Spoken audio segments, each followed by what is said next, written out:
कुरान अजीम की एक आयत मैंने आपके सामने रखी। अल्लाह ताला फरमाता है लन तनालुल बिर्रा हत्ता तुनफिकू मिम्मा तुहिब्बून। तुम उस वक्त तक भलाई को और कामयाबी को नहीं हासिल कर सकते जब तक अपनी पसंदीदा चीज अल्लाह की बारगाह में खर्च ना कर दो। अल्लाह ताला की बारगाह में जब तक अपनी पसंदीदा चीज कुर्बान नहीं करते तुम उस बड़ी कामयाबी को नहीं हासिल कर पाओ। यहां हुक्म इसलिए है कि इंसान के नफ्स को मारना है, खत्म करना है। आम तौर पर हम अपनी पसंदीदा चीजों पर कब्जा करके बैठते हैं, उनके साथ दिल लगाए होते हैं। इसी वजह से हजरत सैयदना इब्राहीम अलैहिस्सलाम से जो कुर्बानी मांगी गई तो वो जानवरों की या उनके घर बार की या किसी चीज की नहीं, बल्कि आपके उस अजीज बेटे की जो 90 साल की उम्र में पैदा हुआ। हजरत इब्राहीम अलैहिस्सलाम की उम्र तकरीबन 90 साल की थी जब आपके घर हजरत इस्माइल अलैहिस्सलाम की विलादत हुई, जिसको इतने लंबी मुद्दत के बाद, इंतजार के बाद बेटा पैदा हुआ हो, तो फिर वो अपने उस बेटे पर कैसे जान छिड़कता होगा, कितनी मोहब्बतें उसके साथ होंगी, बाप की भी और माँ की भी।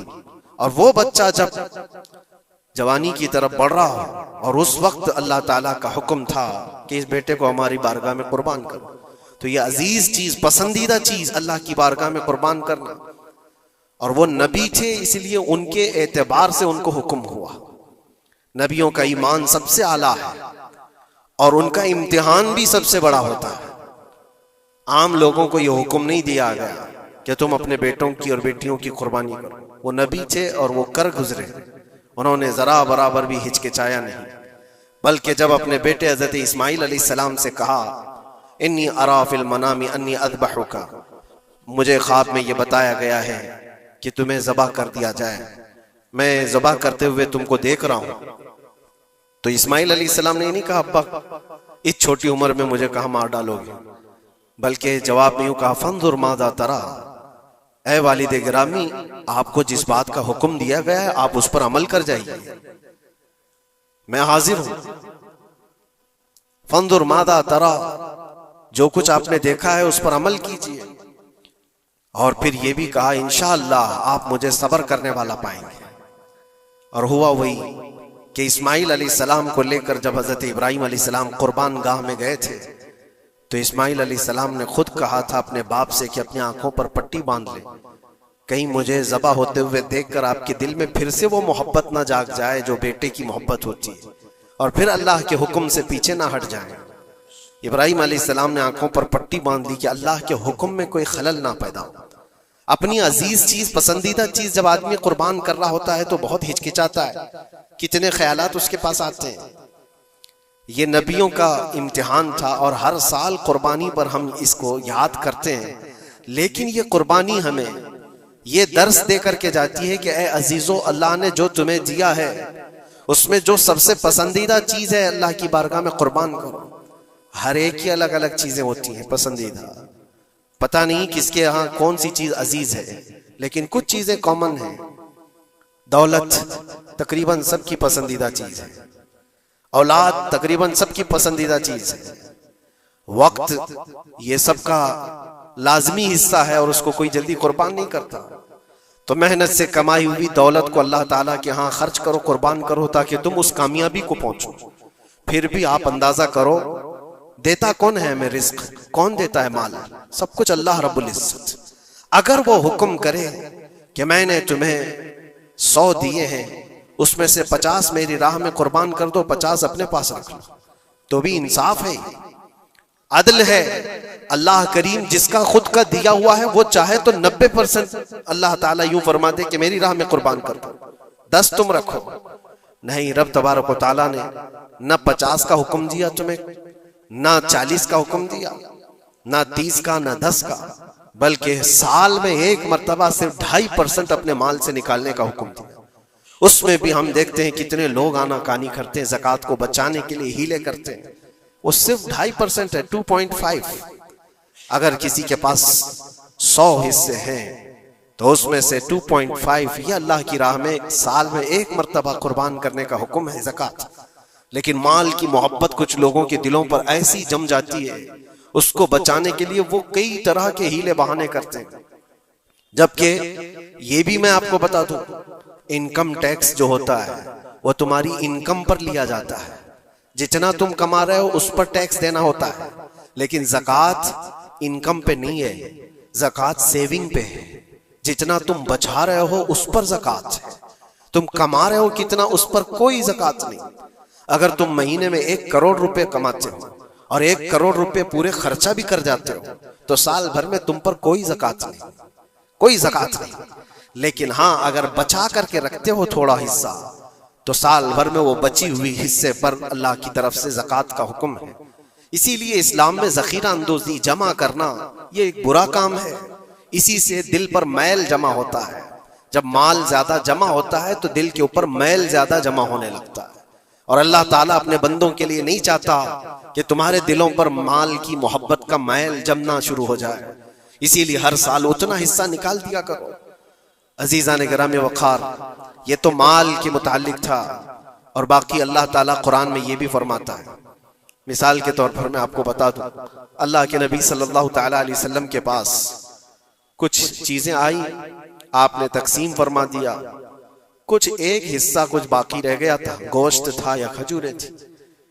उस गोश्त का हिस्सा घर में रखा गया। आप सल्लल्लाहु अलैहि वसल्लम ने बाद में पूछा कितना बचा है और कितना दे दिया गया। कहा इतना इतना इतना सब कुछ बट गया, एक टुकड़ा कुछ बाकी रह गया।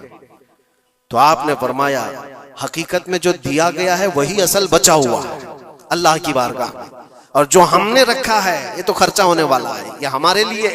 और जो दिया गया वो हमेशा अल्लाह के पास रहने वाला है। मा इंदकुम यनफदु व मा इंदल्लाहि बाक। कुरान में अल्लाह फरमाता है जो तुम्हारे पास है वो सब फना हो जाएगा और जो अल्लाह के पास तुमने दे रखा है वो बाकी रहने वाला है। इसीलिए अल्लाह ताला खुद फरमाता है बनी आदम जो अपने हाथ से सदका करता है उसके सदके को मैं खुद लेता हूँ और उसको बछड़े की तरह पाल करके बड़ा करता हूँ। क़यामत के दिन वो बंदा आकर देखता है एक सिक्का कुछ खैरात किया था अपनी जिंदगी में और वहां देखो तो पहाड़ के बराबर नेकियां उसकी होंगी। वो पूछता है इतनी मेरी कहां से आ गई? तो रब ताला फरमाता है तेरे उस छोटे से सदके को मैंने पाल करके इतना बड़ा किया। तो जो तुम दे रहे हो अल्लाह के यहाँ वो बाकी है, वो बचा हुआ है। होता यह है मेरे अजीजों, जो चीजें हमारी अजीज हैं, जो महबूब हैं, उसको हम कुर्बान करना नहीं चाहते जल्दी। एक दानिश्वर ने कहा था फलों की दुकान पर एक फकीर आया और फल बहुत सारे रखे हुए थे। एक बूढ़ा फकीर, उसको आम खाने की ख्वाहिश पैदा हुई। उसने दुकान वाले से कहा कि मुझे अल्लाह के नाम पर कुछ दे दो। जाहिर सी बात है जो छटे हुए आम थे, जो निकाले हुए थे, जिनके अंदर सड़न पैदा हो चुकी थी, वो साइड किया गया था, उसमें से निकाल करके उसने दे दिया फकीर को। आमतौर पर यही होता है, देने के लिए जो निकाला जाता है वो अलग होता है। वो लिया, थोड़ी देर के बाद उसके पास 10 दिरहम थे। वो फकीर आया और कहा 10 दिरहम दे, इसके मुझे आम चाहिए, ये पैसों के अच्छे आम दो। तो 10 दिरहम लिया दुकान वाला और अच्छे से चुन करके 2 आम उसको दिया जो बनते थे। वो फकीर हाथ में दोनों आम लिया और फिर अल्लाह की बारगाह में दिखाकर कहा अल्लाह देख इस बंदे ने तुझे क्या दिया है और मुझे क्या दिया है। तेरे नाम पर मांगा था तो सड़ी हुई चीजें दिया और मेरे पैसों से दिया है तो अच्छा माल दिया है। क्या ये आमतौर पर नहीं होता हमारे यहाँ? खाना अगर बच जाए तो उसे तक बांटने में दे दिया जाए। उस वक्त मदरसे के बच्चे याद आते हैं।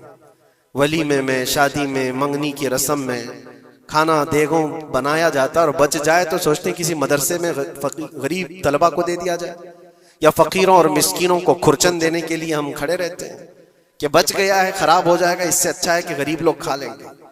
ऐसा क्यों नहीं होता कि जब देग पक कर तैयार हो जाए तो उसका ऊपर वाला पहला खाना फकरा को दे दिया जाए, क्योंकि वह अल्लाह के नाम पर दिया जा रहा है। हमारे अपने खाने से पहले गुरबा और मसाकीन का ख्याल कर लिया जाए। इसीलिए मुझे वो बात याद आती है, रसूल मुकर्रम सल्लल्लाहु तआला अलैहि वसल्लम की आदत करीमा थी, जब आपके दस्तरखान पर कोई फकीर आता तो अल्लाह के नबी सल्लल्लाहु अलैहि वसल्लम के दस्तरखान पर जो कुछ होता सबसे पहले उसको पेश करते थे। हुजूर पाक सल्लल्लाहु अलैहि वसल्लम रमजान के महीने में दस्तरखान पर बैठे हुए हैं। एक मुसाफिर आया बड़ी दूर से, वो हुजूर को मिलने के लिए आया था। हुजूर पाक सल्लल्लाहु अलैहि वसल्लम असहाबे सुफ़ा के साथ जो 70 सहाबा, गरीब सहाबा हुजूर के दर पर पलते थे, उनके साथ इफ्तारी कर रहे थे। और एक मुसाफिर आया, उसको बुलाया गया, आ जाओ दस्तरखान पे। 70 लोगों के बीच में दूध का एक प्याला था बस इफ्तारी के लिए। और वो जो मुसाफिर आया उसको बिठाया गया, बड़ा भूखा था। उससे कहा गया, लो आप तनाउल करो, आप दूध पी लो। उसने उठाया, किसी का ख्याल ही नहीं किया, पूरा दूध पी गया। अल्लाह के नबी सल्लल्लाहु अलैहि वसल्लम ने मुस्कुराकर कहा, अल्लाह तेरा भला करे। आता है फकीरों पे उन्हें प्यार कुछ ऐसा, खुद भीग दें और खुद कहें मंगते का भला हो। हमारी पसंदीदा चीज अगर कोई उठा ले तो फिर हम आग बगोला हो जाए। खास तौर पर अगर ये आजमाना हो तो रमजान में इफ्तार के मौके पर देखें, अपने दस्तरखान पर से हमारे सामने की चीज कोई और उठाने लग जाए तो पारा चढ़ जाता है, गुस्सा आने लगता है, हम नहीं देना चाहते। वो सारा अपना जमा करके रखा हुआ होता है। यही वो इम्तिहान है जो कुरान में अल्लाह फरमाता है, अपनी पसंदीदा चीज जब तक तुम अल्लाह की बारगाह में नहीं कुर्बान करोगे उस कामयाबी को नहीं पहुंच सकते। हमारा दिल छोटा है, उसी वक्त अंदाजा हो जाना चाहिए कि मेरे दिल में वसाअत कितनी है, कुशादगी कितनी है। आजमा करके देख लेना, इफ्तारी के टाइम पे थोड़ा सा तुम्हारा शरबत कोई उठा ले या कोई फ्रूट तुम्हारे इधर से उधर कर दे दस्तरखान पर। झगड़े होते हैं बहुत सारे, गुस्से में आग बगोला होता है, लाल पीला होता है, पता नहीं क्या क्या सुना देगा। दिन भर का सब्र किया हुआ आदमी वो इफ्तारी पर मौजूद छोटे से टुकड़े फ्रूट के अपने दूसरे भूखे भाई को देना नहीं चाहता। लेकिन यही चीज मैं आपको बताता हूं, खा करके जब शिकम सैर हो जाए, पेट भर जाए, मस्जिदों में इफ्तार के बाद हमने देखा है ढेरों फ्रूट के टुकड़े पड़े हुए रहते हैं। अब उसकी तरफ कोई देखता भी नहीं, पेट भर चुका है, वही फ्रूट है, वही शरबत है, वही सब कुछ है, लेकिन वो गिरा हुआ है, पड़ा हुआ है, कहीं तो गटरों और नालियों में फेंक दिया जाता है। या अगर कोई खाने वाला ना हो तो फिर रमजान में मांगने वाले या फकीरों को ढूंढा जाता है। अपना पेट भर जाने के बाद फिर फकीरों को ढूंढना, ये वो इम्तिहान नहीं है जो इब्राहिम अलैहिस्सलाम ने दिया था। हाँ, अल्लाह के नबी सल्लल्लाहु अलैहि